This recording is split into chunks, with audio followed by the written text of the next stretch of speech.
For many foreigners, northern Brazil barely exists in their imagination.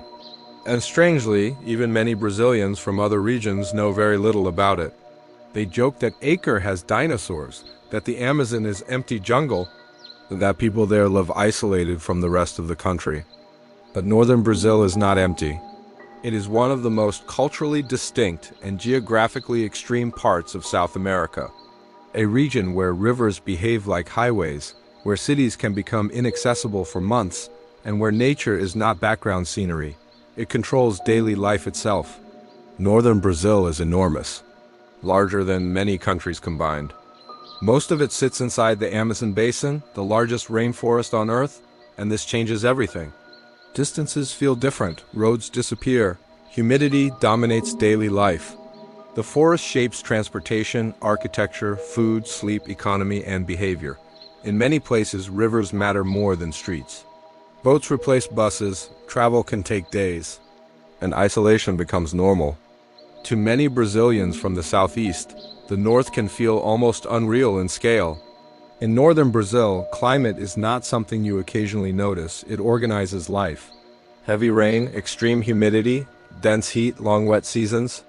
This affects how homes are built and how people dress, how cities function, and even how time feels. In some areas, the air itself feels heavy. People move differently. Daily rhythm slows. Afternoon storms can completely change routines. Nature is not distant there. It constantly interrupts human planning. Many outsiders imagine roads connecting Brazil, but in much of the north, the river is the road. Entire communities depend on boats. Floating markets exist. Floating gas stations exist. Some children travel hours by boat just to reach school. And because rivers rise and fall dramatically, landscapes change seasonally.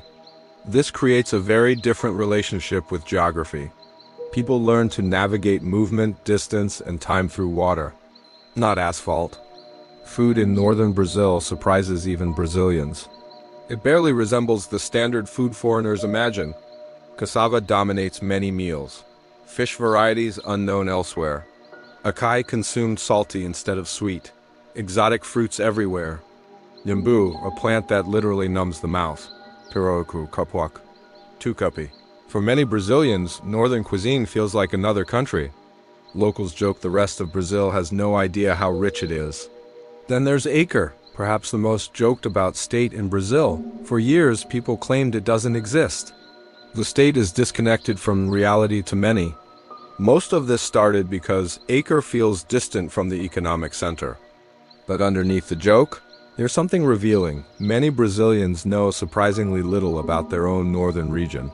People from northern Brazil often feel stereotyped when traveling, treated as if they come from somewhere less modern.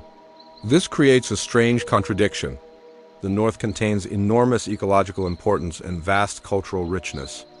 Yet nationally, it is often imagined through simplifications. Forest, heat, isolation, indigenous influence remains much more visible in northern Brazil than in many other regions, culturally and linguistically. Many words used daily come from indigenous languages. In the north, that connection feels closer to the surface. Local knowledge about rivers and plants often carries indigenous roots. Parts of the north still operate in negotiation with the environment. Then there's Manaus, a city of more than 2 million people in the middle of the rainforest. Historically, one of the strangest boomtowns. During the rubber boom, Manaus became absurdly wealthy. European opera houses were built in the jungle. The city had electric street lighting before many European cities. Today, Manaus still feels surreal, a massive industrial city surrounded by dense forest in every direction. Northern Brazil often operates at a different rhythm, not necessarily slower, but less controlled by industrial urgency. The environment imposes unpredictability. Rain changes plans, river conditions change movement. Heat changes productivity. People adapt psychologically to uncertainty differently. And that creates a social atmosphere many outsiders struggle to define. The North suffers from two opposite stereotypes.